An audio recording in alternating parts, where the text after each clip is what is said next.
Ever felt that sting of rejection? That punch to the gut when someone says no or leaves you out? You're not alone. It might feel like physical pain, but guess what? It's not. In this video, we're diving deep into why rejection hurts so much, what it does to your brain, how it messes with your self-worth, and most importantly, how to bounce back stronger than ever. We'll explore the science behind it all and give you some real, practical ways to reframe those feelings and build a routine that empowers you. So stick around, because this is about understanding yourself and taking back your power. Okay, let's get real about rejection. It's something we all face, whether it's a job, a date, a friendship, or even just being left out of a group chat. It stings. But why does it hurt so much? I mean, it's not like we've actually been physically injured, right? Well, here's the thing. Our brains don't always know the difference. Studies have shown that the same areas of the brain that light up when we experience physical pain also activate when we feel social rejection. Think about that for a second. Your brain processes being told no almost the same way it processes getting a scrape or a bruise. This is because way back when being part of a group was crucial for survival. If you were rejected, you were out on your own, and that was a real threat. So, our brains developed this alarm system to make sure we paid attention to social connections. That alarm system is still in place today. So, when you feel rejected, that's your ancient brain doing its job, try to protect you. The problem is it's overreacting a little bit in our modern world. It's like a smoke alarm going off when you're just making toast. Now, let's talk about self-worth. Rejection can really mess with how you see yourself. When someone rejects us, it's easy to start thinking, what's wrong with me? Am I not good enough? Am I unlovable? These thoughts are super common, and they're also really damaging. They can lead to a downward spiral of negative self-talk, where you start believing all sorts of untrue and hurtful things about yourself. It's important to remember that rejection is rarely about you. I know, it's hard to believe when you're feeling that pain, but think about it. People reject others for all sorts of reasons. They're going through their own stuff, they have different preferences, they're not in the right place in their lives, or maybe it's just not a good fit. It's like trying to fit a square peg in a round hole. It's not that the square peg is bad, or the round hole is bad, they just don't go together. And that's okay. But here's the tricky part. Even though you know this intellectually, your emotions don't always listen to logic. That's why rejection can still hurt, even when you know it's not your fault. So what can we do about it? How can we stop rejection from hijacking our self-worth and making us feel like we're worthless? Well, the first step is to recognize those negative thoughts when they pop up. Don't let them run wild in your head. Instead, try to catch them like you're catching a ball. Once you've caught them, examine them. Ask yourself, is this thought true? Is there any evidence to support this thought? Is there another way to look at this situation? Often, you'll find that those negative thoughts are based on assumptions, not facts. They're just your brain's way of trying to make sense of the situation, even if it's not doing a very good job. For example, let's say you didn't get a job you really wanted. Your negative thought might be, I'm a failure. I'll never get a good job. But is that really true? Is it true that you'll never get a good job? Probably not. You've likely had successes in the past, and you'll likely have successes in the future. This one rejection doesn't define your entire worth or your future. A more helpful way to look at it might be, okay, I didn't get this job. That's disappointing and it hurts. But it doesn't mean I'm a failure. It just means this wasn't the right opportunity for me. I'll keep trying, and I'll find something that's a better fit. This is what we call reframing. It's about changing the way you think about a situation so it doesn't have as much power over you. It's like putting on a different pair of glasses so you can see things in a new light. Reframing takes practice, but it's a powerful tool. The more you do it, the easier it becomes, and the less power rejection will have over your self-worth. Now, let's talk about something that can really help you build resilience and bounce back from rejection. Routine. I know, routine might sound boring or even restrictive, but trust me on this one. A solid routine can be your secret weapon against the emotional roller coaster of rejection. Think about it. When you're feeling rejected, your life can feel chaotic and out of control. You might be obsessing over what happened, replaying the situation in your head, and feeling like you're constantly on edge. A routine can bring some much-needed structure and stability to your life during those times. It gives you something to focus on, something to look forward to, and something that reminds you that your life is still moving forward, even if one thing didn't go as planned. A good routine doesn't have to be rigid or complicated.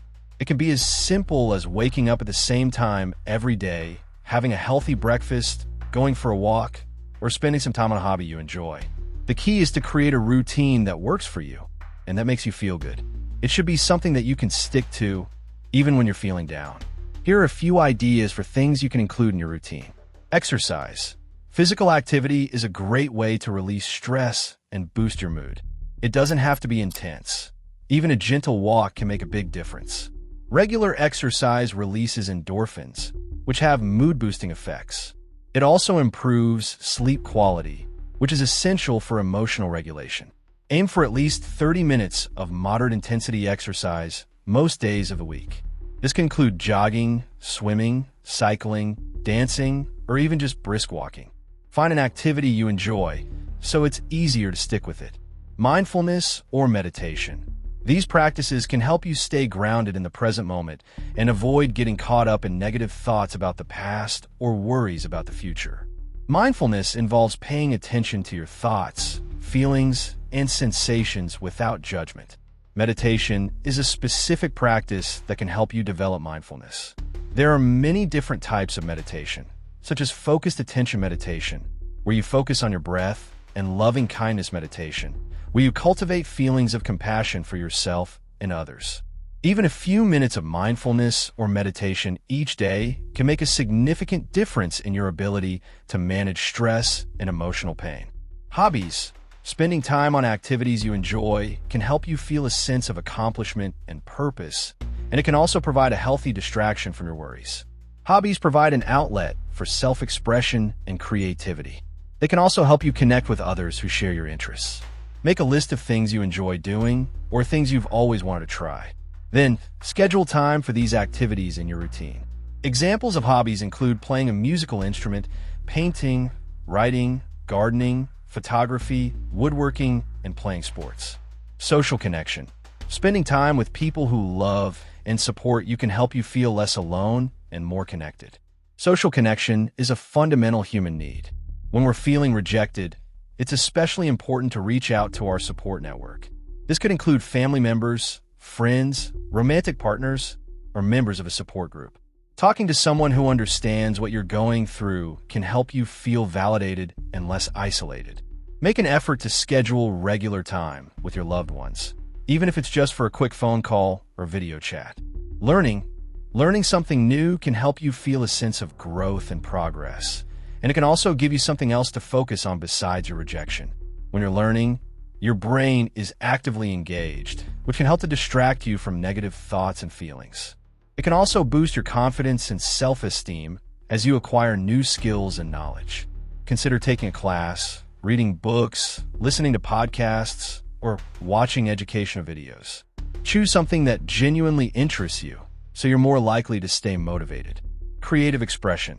Whether it's writing, painting, playing music, or dancing, creative expression can be a powerful way to process your emotions and find meaning in your experiences.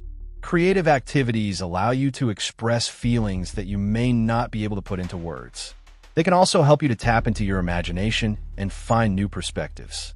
Don't worry about being good at your chosen form of creative expression. The important thing is to allow yourself to express yourself freely. Sleep. Getting enough sleep is crucial for both your physical and mental health. When you're well rested, you're better equipped to handle stress and regulate your emotions. Lack of sleep can exacerbate feelings of sadness, anxiety, and irritability. It can also impair your ability to think clearly and make decisions.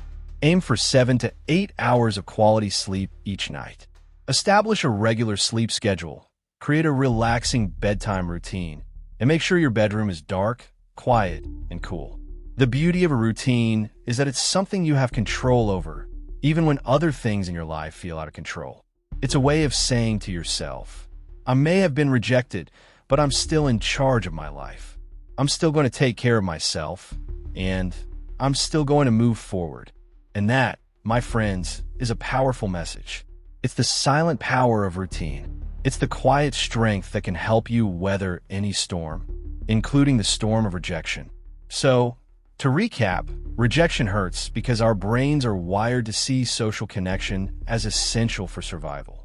It can mess with our self-worth, making us believe untrue and hurtful things about ourselves. But we can fight back by reframing those negative thoughts and by building a solid routine that provides structure, stability, and a sense of control. We can also practice self-compassion, which involves treating ourselves with kindness and understanding, especially when we're going through difficult times. Self-compassion helps to counteract the negative effects of self-criticism and shame, which can be intensified by rejection. Remember that everyone experiences rejection at some point, and it's a normal part of the human experience. You are not alone in your feelings, and you will get through this.